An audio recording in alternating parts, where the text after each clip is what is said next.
Howdy everyone, the Army of Otters here, and welcome back to the Unexplored Commonwealth. Today we're going to be checking out the Boylston Club. Now this was recommended to me by Trekker105, who actually recommended a variety of places to me. I just kind of picked one and I was like, hey, let's go here. And I think I made a very good choice. This is a location I have really no memory of. I don't think I've actually really ever visited it. And it's very easy to overlook, even if it is a marked location. Now, there's no enemies or anything here, actually, but inside there is a pretty haunting scene, so let's check it out. Now, the Boylston Club is located right across from Swan's Lake, which is a pretty infamous location within Fallout 4. Obviously, but that's where the super mutant behemoth is.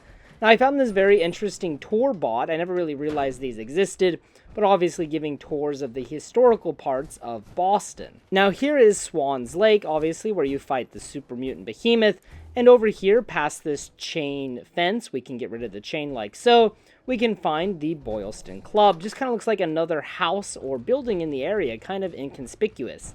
But if we go inside, we kind of find the entrance is kind of torn about, and there's really nothing though, and there is an elevator at the end of the hallway.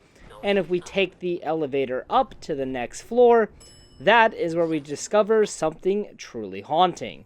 As we get off the elevator, we enter a room. There's a billiards table on our right. And then in the main part of the room, there are skeletons strewn about. As I came over towards this sofa, I noticed that this one skeleton arm was kind of glitching out. Don't know what's going on there. But there are a dozen or so skeletons just around the room. And if we look at some of the bottles of wine, we notice that these wine bottles are poisoned. Not all of them are poisoned, but about 7 of them are. Now, poison wine doesn't actually harm you, which is interesting, but it is worth a lot of caps, so you might want to take them. And as we come over towards the bar, we can see a dead bartender, and there's a terminal, and this terminal starts to give us a larger picture about what happened here.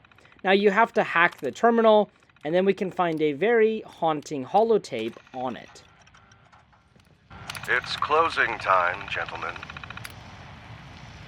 If any of you have changed your mind, it's time to go. James will see you out. No one? Very well. Gentlemen, it has been an honor and a privilege. Before we drink, allow me to offer a final toast. To the world that was, mankind shall never see its like again. And through this terminal, we can learn that the Boylston Club was a private social club that only admitted the upper class of society, which included former presidents, vice presidents, U.S. senators, Supreme Court justices, governors, and anybody with a large amount of money, because you have to afford the $500,000 annual membership fee. No small price. And pretty much, yeah, this group just got together. They had social gatherings, smoking nice cigars, drinking nice wines, and the like. However, if we look at their event calendar, we can notice something very odd. There is an event for October 30th, 2077. This is 1 week after the bombs fell in the Fallout universe. The bombs fell on October 23rd. And this event was a final toast. Those who survived the Great War got together and committed mass suicide.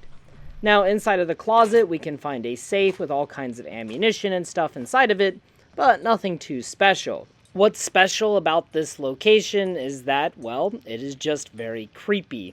These very powerful people who somehow survived the nuclear apocalypse decided to commit mass suicide using a foul-mouthed winery Merlot Vintage 2060 that was laced with a fatal poison. And what we're left with is a very haunting and disturbing scene.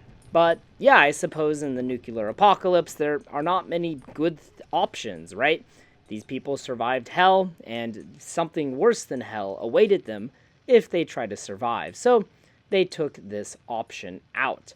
Now, like I said, there are 7 bottles of poison wine inside of here. However, for whatever reason, despite the fact they do health damage, they don't do health damage to the player character. So in theory, if AI were to drink the wine, they would possibly die, but if you drink the wine, it just hurts your intelligence stat. So, quite interesting. Alright guys, thank you so much for watching this episode of the Unexplored Commonwealth. If you have any recommendations for future videos or future ideas, please post them in the comments section below. And as always, until next time.